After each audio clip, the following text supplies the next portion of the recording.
Welcome to Game Wrecker Basketball. Today we're going to focus on how to finish a layup more consistently, focusing in on our eyes, hands, and feet. Let's get to it.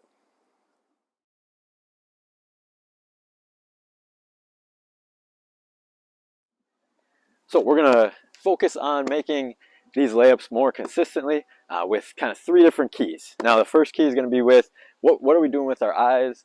How do we target? Similar to shooting the basketball, right, where you should have something that you are targeting.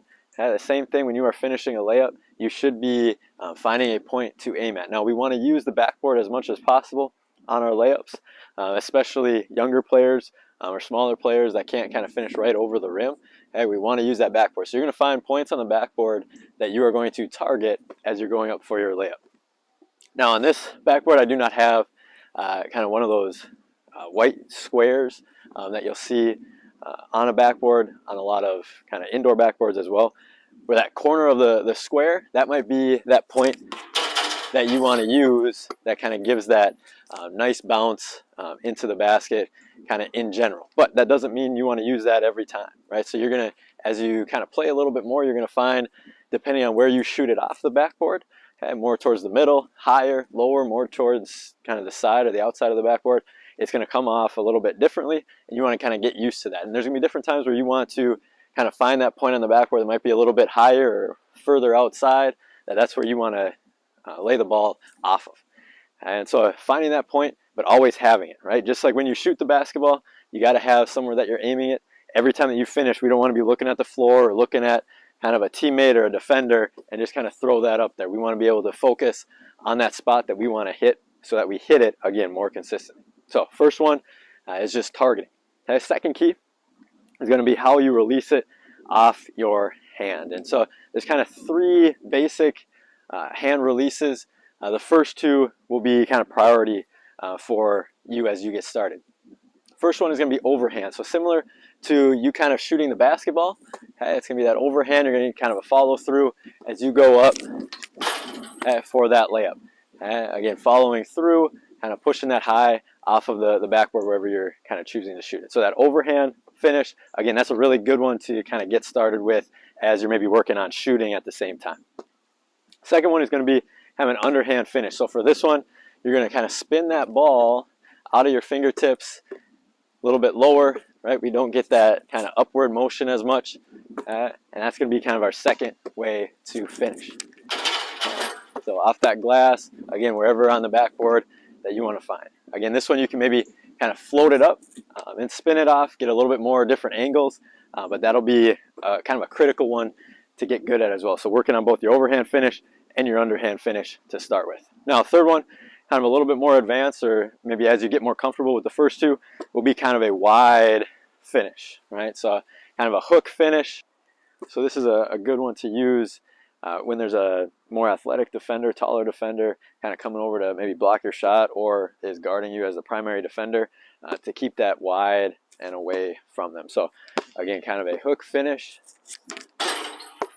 finishing away from that defender. That's kind of your third option, right? So we have overhand, underhand, and that wide extended finish. Three things to work on as you're trying to get a little bit better. Now the third key is going to be footwork. And essentially, right, you can finish off 2 feet, you can finish off 1 foot. We're going to start with 2 feet. This is a great way to be on balance and under control. Hey, it might be just on a pass where you're catching, finishing, going off of 2. It might be where you have driven, you're on a live dribble, and it might be kind of a jump stop and finish in that way. Again, better balance, more control, you can play through contact. So that's kind of the first step. Get really good at kind of 2 foot finishes to start. Now, 1 foot finish, right, where you're maybe out in front of a defender. You don't have as many help defenders coming over, so you don't have to worry about contact as much, right? And we kind of learn, right, to go off on the right side, go off your left foot, finish with that right hand, bring that right knee up, right, and that's okay. That's one way to finish. The other way is kind of off that right foot. Okay, so instead of taking that extra step, hey, you're going off that right foot, still finishing probably with your right hand, but you can also finish with your left. Hey, being able to do a little bit of both. So don't worry about, hey, every time on the right side I have to go off my left, and go up like this, right? There's benefits to doing both. And so being able to be comfortable as you get started, even if you're just starting to play basketball, to be comfortable going off of both feet on either side is really beneficial. Now, with those different keys, right, the biggest thing to improve is to get out and practice, right? So there's just kind of a few simple drills that we'll go through really quick. Now, miking drill, you maybe have seen done before if you've played kind of any basketball, kind of gone to any camps. This is kind of a classic, right? So good way to just get used to scoring. You can go 2 feet off of 1 foot. You can mix it up. So if it's a 2 foot miking, okay, you're going off of 2. Okay, you're finishing on this side. You're getting the ball on this side, okay, and going back and forth, right? Keeping it simple, keeping that ball kind of high as you're going up, just working on your touch as much as possible. Okay, so that's one. Now, kind of that catch and finish option, right, where now you can spin the ball to yourself, right, and similar to the miking, okay, go to the other side, spin the ball just like you're getting a pass, go up and finish. Kind of you can spin it from different angles to kind of work on catching and finishing off of a cut. Maybe you're kind of a post player. Basically, anytime that you're receiving a pass from a teammate to be able to catch, go up and finish. Okay. So third one, we'll be working on kind of going off the dribble. So kind of a good one to warm up with, starting at that elbow. So you're coming around, you might go off of 1 foot, off of 2 feet, ready to finish. You're going to score it.